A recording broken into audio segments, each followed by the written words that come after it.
तो दोस्तों ये आप लोग देख रहे हो, मैं हूँ बोट में, जिसको हम यहाँ फेरी कहते हैं। समुंदर पे ये जो रोशनी बिखेर रही है, ये और कोई नहीं। ये शहर जो आप देख रहे हो, ये शहर और कोई नहीं। ये कहीं हम दूसरे देश में नहीं है। ये हम भारत के एक शहर में है, जिसका नाम है मुंबई, जिसे सपनों का शहर कहा जाता है। तो दोस्तों जो सामने 3 इमारत दिख रहा है आपको, वो 3 में से 2 ताज के प्रॉपर्टी है, जिसे एक 5 स्टार होटल ताजमहल पैलेस है, जो भारत की सबसे पुरानी और सबसे पहले 5 स्टार होटल है। एक गेट ऑफ इंडिया और जस्ट उसके पीछे ताज टावर है। फेरी को आप देख रहे हो, कितनी खूबसूरत लग रहा है। ये समंदर का जब हम लोग सफर कर रहे थे इसके ऊपर से, जो हमने यात्रा की है, उसका जो एक्सपीरियंस है, मैं आपके साथ शेयर नहीं कर सकता हूँ। ये आप फील कर सकते हो खुद ही आकर के। बट ये शहर एक ऐसा शहर जो रात भर जाती है, एक ऐसा शहर जो सपने देती है और आपको उड़ने के लिए एक उड़ान देती है।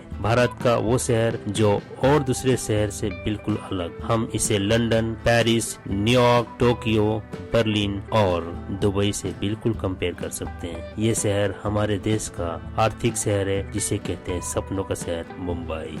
यहाँ की खूबसूरती इतनी अद्भुत है, मैं आपको दिखा रही हूँ, लेकिन जब मैंने इसको रियल में देखा था, दैट वाज फंटास्टिक।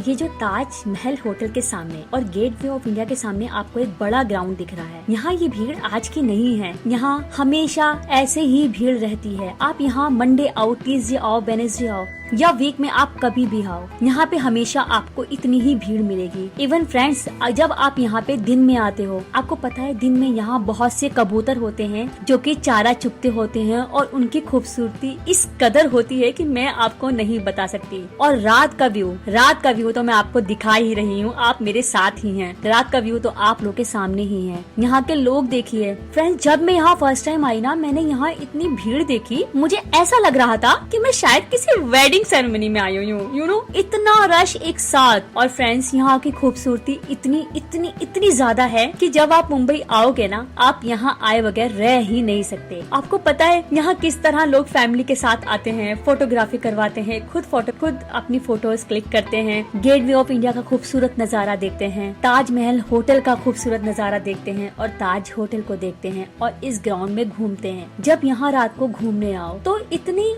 मन को इतना शांत हो जाता है, इतनी शांति मिलती है। और पता है फ्रेंड्स, क्या मन चाहता है कि यहाँ से वापस ही मत जाओ, मन ही नहीं करता यहाँ से वापस जाने का।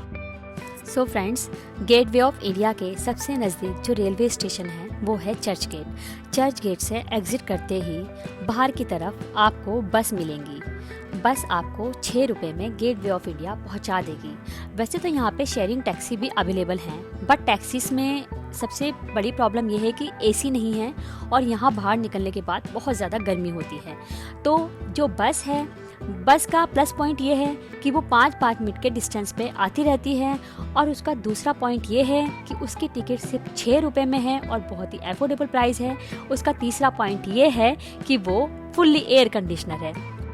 फ्रेंड्स, अभी आप देख रहे हैं ये गेटवे ऑफ इंडिया के सामने ना एक ब्लैक कलर का कुछ लगा हुआ है, जहाँ पर अभी अंदर कंस्ट्रक्शन का काम चल रहा है, इसलिए अंदर जाना अलाउड नहीं है। वरना आप इसके अंदर से जाकर उस तरफ की लहरें बिल्कुल साफ देख सकते हैं। देखिए अभी पीछे आपको ये दिख रहा है ना, गेटवे ऑफ इंडिया के मेन डोर के अंदर जाना अलाउड नहीं है, क्योंकि वहाँ पे अभी कंस्ट्रक्शन का काम चल रहा है। ये देखिए फ्रेंड्स, इस ग्राउंड में लोगों को देखिए, यहाँ पे लोग इतना एंजॉय कर रहे हैं कि मुझे नहीं लगता कि इतना एंजॉय इससे पहले कहीं किया होगा। मैं ये बात इसलिए कह रही हूँ क्योंकि यहाँ मैं खुद बहुत एंजॉय कर रही हूँ, और इतना एंजॉय मैंने आज तक कभी नहीं किया।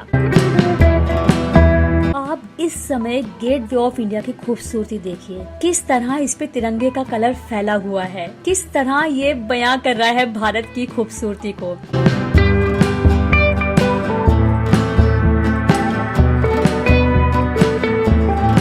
और फ्रेंड्स आपको पता है ये जो ग्राउंड है ना, इस ग्राउंड में लाइट्स बहुत कम हैं। इसमें जो मोस्टली रिफ्लेक्शन पड़ रहा है ना, वो ताजमहल होटल की लाइट्स का और गेट वे ऑफ इंडिया पर जो ये तिरंगा है ना, और उसके सामने एक चांद, ये इसका रिफ्लेक्शन पड़ रहा है। सो फ्रेंड्स, ये है कुछ गेट वे ऑफ इंडिया की गाइडलाइंस कि ये कब से कब तक बना है, ठीक है, और ये किसको ध्यान में रखते हुए बनाया गया था। So friends, gateway of India की जो खूबसूरती है ना, आजादी के बाद ये हिंदू और मुसलमान दोनों को ध्यान में रखते हुए बनाई गई है। यार, जब गेट वे ऑफ इंडिया में इंडिया गेट ने हमें कोई मतलब फर्क नहीं रखा, तो हम क्यों फर्क रख रहे हैं यार। सब मिल के रहिए, हिंदू मुस्लिम सिख ईसाई आपस में सब भाई भाई, हम सब भाई भाई हैं, क्योंकि ये हमारा भारत है और हमें मिल के सजाना है। तो फ्रेंड्स, मैं यही कहना चाहूंगी, हमारा भारत हम ही संवारें। जिस तरह हमने आज इस भारत को संवार रखा है, सजा रखा है, आगे भी हमें अपने भारत को इसी तरह सजा के रखना है, संवार के रखना है, और हमेशा इस तरह जैसे कि गेट वे ऑफ इंडिया पे तिरंगा फहर रहा है, जिंदगी भर इसको हमेशा ऐसे ही फहराना है। सो फ्रेंड्स, आप सामने ये जो बड़ी सी मूर्ति देख रहे हैं,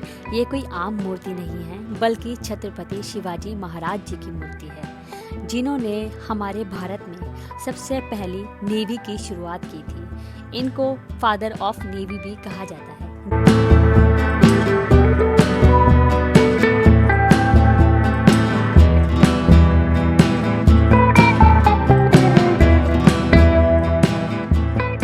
तो गाइस, हम लोग बाहर निकल गए हैं, देख रहे हो आप लोग, काफ़ी थका हुआ चेहरा। बहुत ही ज़्यादा। Bye bye. Bye bye guys.